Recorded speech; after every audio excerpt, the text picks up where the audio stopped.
मैं आपके साथ हूँ आशीष सिंह लेक्चर से, भुवनेश चंद्र माथुर।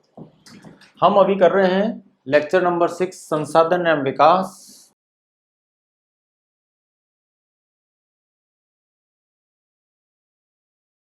भारत में भू उपयोग प्रारूप, किस तरह से हमारे यहाँ लैंड का यूज है, हम यानी जमीन को कैसे यूज कर रहे हैं। भू उपयोग को निर्धारित करने वाले तत्वों में भौतिक कारक जैसे भू आकृति, जलवायु, मृदा के प्रकार तथा मानवीय कारक जैसे जनसंख्या घनत्व, प्रौद्योगिक क्षमता, संस्कृति और परंपराएं इत्यादि शामिल हैं। पहले हम इस पार्ट को समझने की कोशिश करते हैं। पहले इनकी लाइंस की हम व्याख्या करें, डिस्क्रिप्शन देखते हैं कि जो जमीन हमारे को मिली हुई है कितनी है हमारे पास। हम कॉमनली जानते हैं 70% तो वाटर बॉडीज हैं यानी जल है, लगभग 29.77% हमारे पास जमीन है, और उसमें भी हमारे रहने लायक तो मात्र कितनी है पता कीजिए। मैंने इससे पहले वाले वीडियो में बताया हुआ है। ये मैं आपको छोटे छोटे इशारे क्लू देता रहूंगा ताकि आप ऑब्जेक्टिव टाइप क्वेश्चंस भी हमारे बोर्ड में पूछे जाते हैं उनको भी अभी से आप प्रैक्टिस। कुछ मैं दिशा निर्देश भी इस वीडियो के एंड में आपको दूंगा, ठीक है। क्यों, कौन कौन निर्धारित करता है भू उपयोग को, कौन कौन से फैक्टर हैं। सबसे बड़ा हमारे लिए क्या है, भौतिक कारक। कौन सा है? नंबर 1, भू आकृति कैसी है, वहाँ की जलवायु, क्लाइमेट और मृदा, मिट्टी कैसी है। अगर ये अच्छी होगी मिट्टी तो क्या होगा आप समझ ही सकते हैं। जलवायु पर बहुत कुछ निर्भर करता है। भू आकृति कैसी है, मिट्टी किस तरह की है, मानवीय कारक कैसे हैं, जैसे जनसंख्या का दबाव अत्यधिक है या नहीं है, डेंसिटी कितनी है, आबादी कितनी है, टेक्नोलॉजिकल आपकी कैसी है, प्रौद्योगिक क्षमता, आपका संस्कृति कैसी है, परंपराएं कैसी हैं। इन सब चीज़ों का असर भू उपयोग पर पड़ेगा। कितनी चीज़ें हमने देखी, भौतिक कारक पहले देखे हमने कि पहले हमने देखा क्या चीज़ असर डालेगी भू उपयोग पर। फर्स्ट नंबर पे भू आकृति, दूसरे पे हमारे लिए असर कारक है जलवायु, तीसरे नंबर पे हम देखते हैं मिट्टी के प्रकार, कौन सी मिट्टी है, चौथा हो गया मानवीय कारक कि हमारी जो आबादी है स्तर किस तरह का है।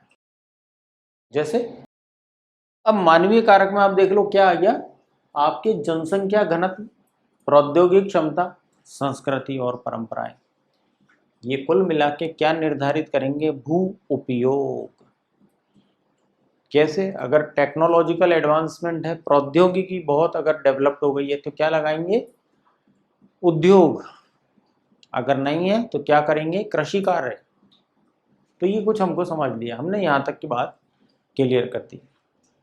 भारत का कुल भौगोलिक क्षेत्रफल कितना है, 32.8 लाख वर्ग किलोमीटर, परंतु इसके 93% भाग के ही भू उपयोग आंकड़े उपलब्ध हैं। इसमें से भी हमारा के 93% के अपने पास डाटा है। ऐसा क्यों है?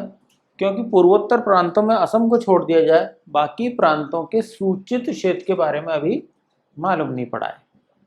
पूरा सर्वेक्षण या तो हो नहीं पाया या रिपोर्ट अभी हमारे पास उपलब्ध नहीं है। 9 इसके अलावा जम्मू कश्मीर, पाकिस्तान और चीन अधिकृत क्षेत्रों की भूमि उपयोग का सर्वेक्षण भी नहीं हुआ, यानी इंटरनेशनल बाउंड्री, अंतरराष्ट्रीय जो बाउंड्री हमारी, उसका भी हमारे पास सर्वे होने के बाद का डाटा अभी हमारे पास उपलब्ध नहीं है। आगे चलिए, भू उपयोग के दो वृत्त चित्रों की तुलना करके हम पता लगाने की कोशिश करते हैं। 60 और 61 और 2014-15 के बीच में निबल नेट बोए गए क्षेत्र और वनों के अंतर्गत भूमि में बहुत सीमित परिवर्तन ही क्यों आया है। ये प्रश्न अपने आप में भी है कि हमारे जो वन का क्षेत्र था और निबल बोया गया क्षेत्र,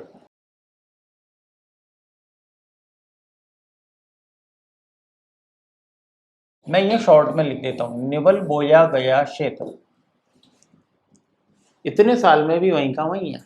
क्या कह रहा है ये देखिए, इसमें हमें ये स्टेटमेंट क्या समझाना चाहता है, कब से कब को कंपेयर करना है। वापस देखिए 1960-61 के समय से 2014-15 कितने वर्ष हो गए, 40 और ये हो गए 15, 55 साल का हिसाब लगा रहे हैं। जितना वन क्षेत्र उस समय था उतना ही निवल बोया क्षेत्र है, तो आज भी कोई परिस्थिति में चेंज नहीं आया, दोनों अभी भी वहीं के वहीं बराबर हैं। यानी क्या नुकसान नजर आ रहा है, वनों का होना तो जरूरी है, तो बोया गया क्षेत्र वहीं बड़ा नहीं है, वहीं का वहीं है, ये भी वहीं का वहीं है। आबादी बढ़ गई लेकिन हमारा निवल नेट सोन एरिया इंग्लिश में कहते हैं, निवल बोया गया क्षेत्र आज भी वहीं का वहीं है। बहुत सीमित परिवर्तन ही क्यों आया, बहुत मतलब कोई बहुत डायनामिक चेंज नहीं नजर आ रहा है, उतना का उतना ही रह गया है। स्थायी चारागाहों के अंतर्गत भी भूमि कम हुई है, उल्टा कम हो गई है।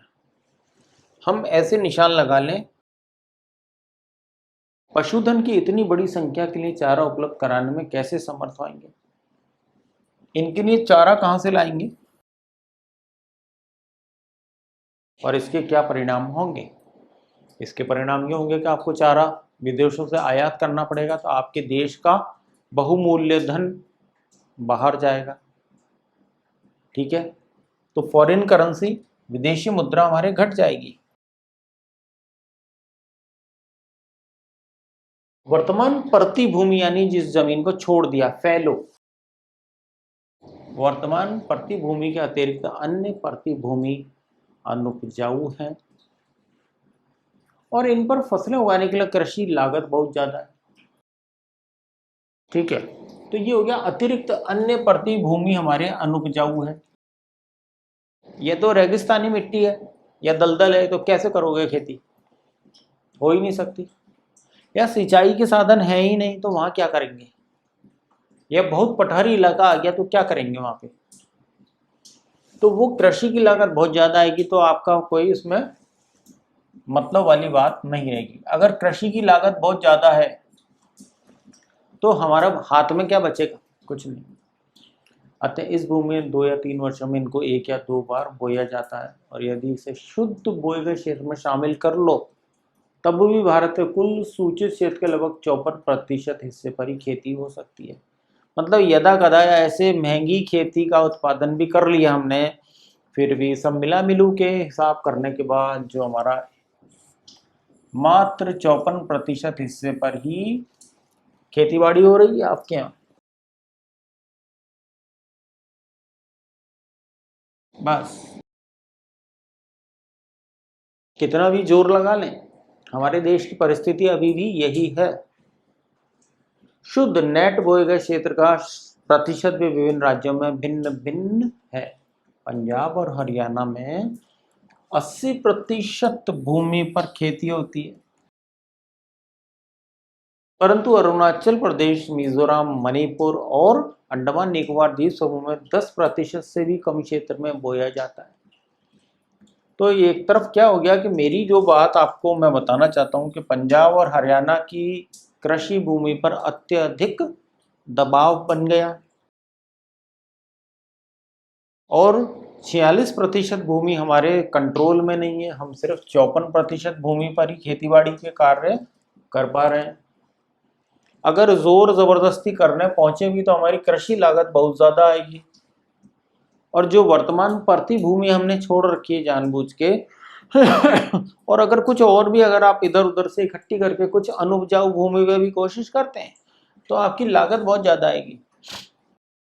या तो सिंचाई के साधन नहीं है, या बिजली की व्यवस्था नहीं है, या मिट्टी ऐसी है मृदा कि इतनी पावरफुल नहीं है, उतनी उपजाऊ नहीं है। अगर मिट्टी उपजाऊ नहीं है तो भाई आपकी फसल कम होगी तो घाटा हो जाएगा, वो श्रम है ना, पैसा हमारा, सब चीज उतना असर नहीं ला पाएगी। इसीलिए कहा गया कि सब मिला मिलू के भी हम केवल मात्र 54% भूमि पर ही खेतीबाड़ी कर पा रहे हैं भारत में टोटल, है ना। मैं लिख भी देता हूँ छोटा सा।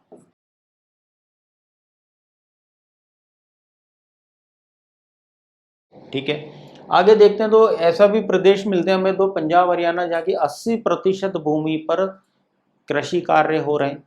अब वो छोटे खेत हैं बड़े खेत हैं वो नहीं, हमें एरिया से मतलब है कितने क्षेत्र में। वहीं आप देखेंगे कुछ ऐसे भी है कि 10% से भी कम में खेती बाड़ी हो रही है। और इधर अपन कहते हैं कि भारत एक कृषि प्रधान देश है, हमारी 70% आबादी गांवों में निवास करती है। तो देख लीजिए हालत। तो इनमें क्या होता होगा, इनमें ना तो कृषि रही है ना, 10% में क्या हो जाएगा। अरुणाचल प्रदेश, मिजोरम, मणिपुर, मैंने माना कि ये कैसा इलाका है, कैसा क्षेत्र है, पहाड़ी। और बारिश बहुत अच्छी होती है, तो पानी बहुत तेजी से पहाड़ से ऊपर से नीचे की तरफ आता है। मैं आपको बिल्कुल सरल आम बोलचाल की भाषा में बता रहा हूँ। तो कृषि कार्य वैसे भी यहाँ थोड़ा सा मुश्किल से होगा, उतना सरलता से जो ये प्लेन इलाका है पंजाब हरियाणा या उत्तर प्रदेश भी आप लगा लें तो प्लेन है, फिर भी संभव है। लेकिन यहाँ पे कृषि कार्य करना वैसे भी तनिक कठिन कार्य में आएगा। उसमें से भी हम सिर्फ 10% भूमि पर कृषि कार्य कर पा रहे हैं।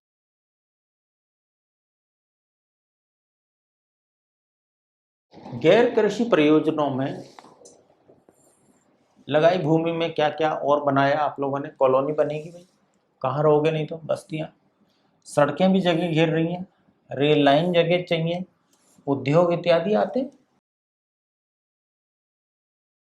देखिए क्या क्या है, आपके सेटलमेंट हो गए, आपने क्या किया, कॉलोनीज बना ली, इसमें भी तो जगह घिर गई। और आजकल तो आप देख रहे हैं कि school, college, university, hospital, public park, marriage garden और भी बहुत सी हैं, कोचिंग सेंटर्स, जहाँ ये वीडियो बन रहा है ये भी जगह हमने घेरी है ना। तो कॉलोनीज कट गई, आपकी रोड्स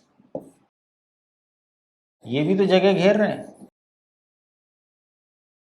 आपको लगता है कि रोड सीधी जा रही है, अरे लेकिन जमीन तो इसमें एंगेज हो गई, गिर गई। आपके railway track, railway stations, railways को बहुत जगह चाहिए। आपकी इंडस्ट्रीज, उद्योग, इनको जगह नहीं चाहिए, इनको बहुत जगह चाहिए भाई। 5वां नंबर और कौन जगह घेर रहा है, इत्यादि आते हैं। कुछ चीजें मिसलिनियस हैं, अदर्स, उनको भी। तो हमारा भू उपयोग इन सब चीजों से बना है। और क्या हो गया, इनमें कितनी जमीन चलेगी, 54 माइनस, मतलब 100 माइनस 54 जरा करिए आप भी उधर, कितने हो गए, 46% इन क्षेत्रों में चली गई।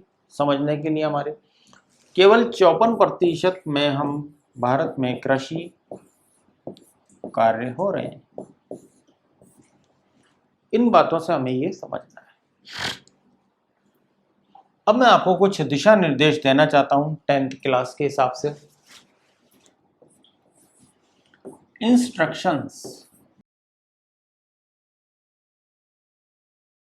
जिस भी चैप्टर का हम वीडियो लेक्चर देख रहे हैं उसके चैप्टर को आप खोल के रखिए बुक। मैं डील करता हूं आपकी history 10th class, geography, political science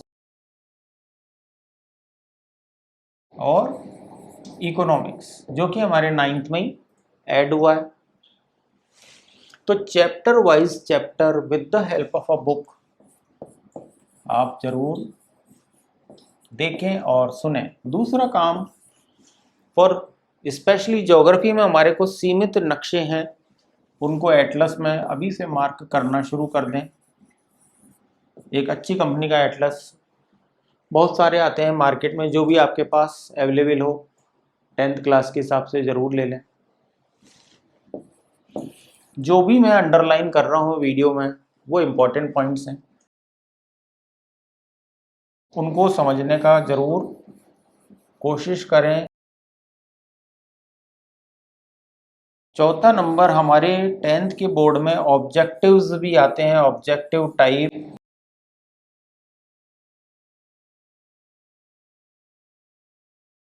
इनकी तैयारी अभी से करनी पड़ेगी।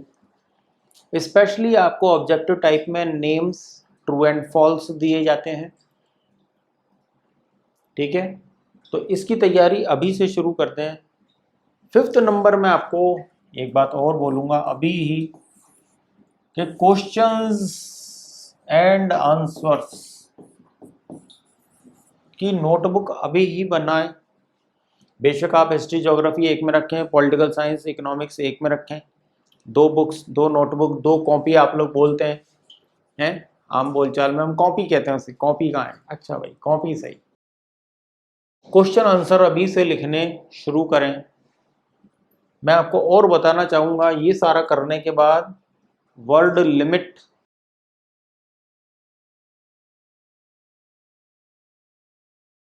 वर्ड्स की हमारे लिमिट दी गई है,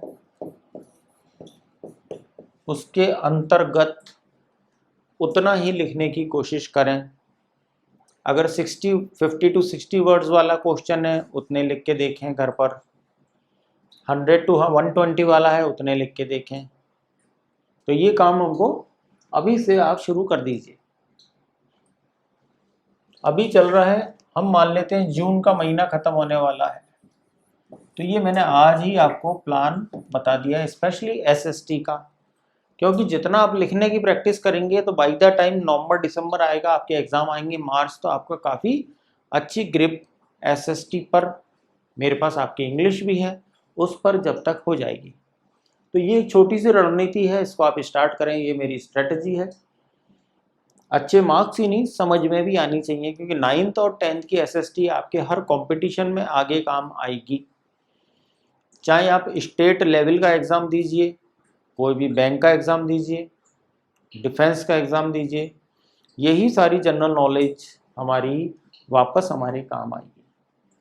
मैंने क्या बताया आपको, वीडियो जब भी देखें चैप्टर और बुक वो वाली रखें, हिस्ट्री ज्योग्राफी पॉल साइंस और इकोनॉमिक्स, और इसमें भी आपके इकोनॉमिक्स आपको 9th में ही मिला है, नया सब्जेक्ट है।